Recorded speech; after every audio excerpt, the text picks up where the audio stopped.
Oh, why hello there 2021. I didn't see you there. Hello lovely people. I hope that you've been doing well and allowing yourself to feel hopeful after this long and terrible year. And New Year's has always been my favorite holiday. You know, it's a sentimental time of endings and beginnings. And if you think about it, 1 year in your life is actually quite a substantial amount of time. Maybe it's because I'm young, but usually I'll have changed drastically as a person from who I was 365 days ago. I will say that this year I'm a little bit more guarded in my optimism. I remember the same time last year we were all kind of on a high for reaching the milestone of a new decade. For me personally, I thought 2020 was going to be a substantial year for me. You know, I was going to take my SATs, get my license. I'd just gotten my first major job. I was trying to publish my play, apply to Harvard, travel, write a book, have a wicked senior year, and by the end of it, I would be a rich baddie Harvard playwright who could drive, have a boyfriend, and floss. Needless to say, I accomplished less than half of these goals.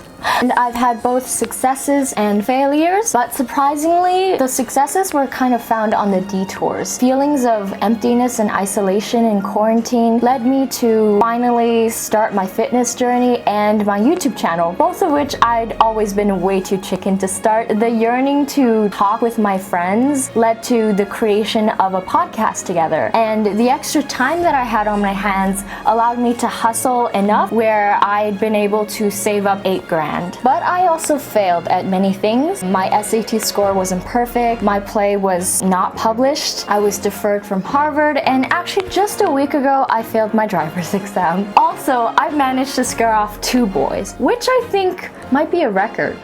I've been reading this book called Atomic Habits by James Clear. Really recommend. One of the main principles that he outlines in this book is that the focus of your self-development should not be on your goals, but rather your systems. A quote from the book is, "You do not rise to the level of your goals, you fall to the level of your system." And how I understood this was that the process is more important than the outcome, and the journey is more important than the destination. When examining last year, of course, I was miserable like everybody else. However, I also realized that I was kind of the cause for a lot of that misery. I was spending a lot of time feeling self-pity and feeling like a failure because I didn't hit a particular goal. I never celebrated the progress, so I came to hate the process. One prime example is actually with my YouTube channel. Whether I was happy with my work on a video depended on the amount of views that I got. And eventually, enjoyment wasn't even a factor in creating videos anymore. Perhaps the biggest one is actually getting deferred from Harvard. I already felt like I'd been rejected, and it seemed like the past 4 years of my high school career were a complete failure just because I didn't hit this goal. But in contrast, I've been able to work out every single day for almost 9 months now because I stopped doing it for any other reason than health. Not a number on the scale, a certain type of body shape, and certainly not for anybody else. And I'm ashamed to say it, but it's taken me a whole year to realize that I'm the cause for my own misery.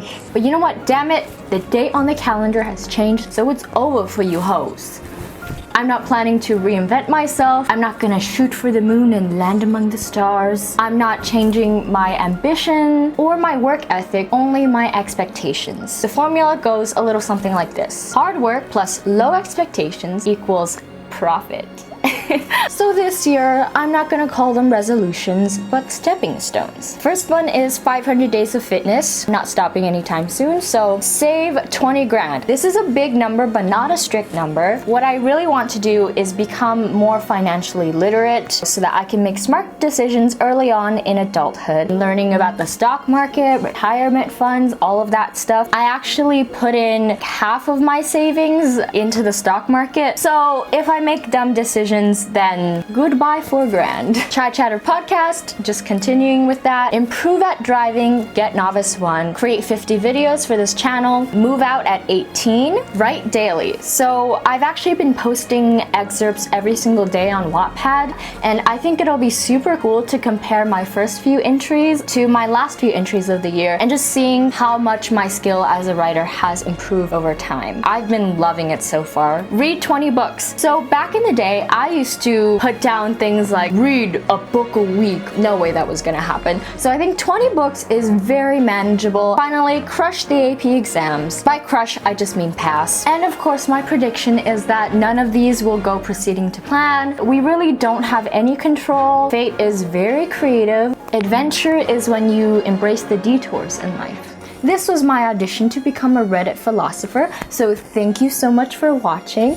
Like the video if you did, dislike if you didn't, and subscribe to the Cuteness Code for more armchair philosophy. Toodles!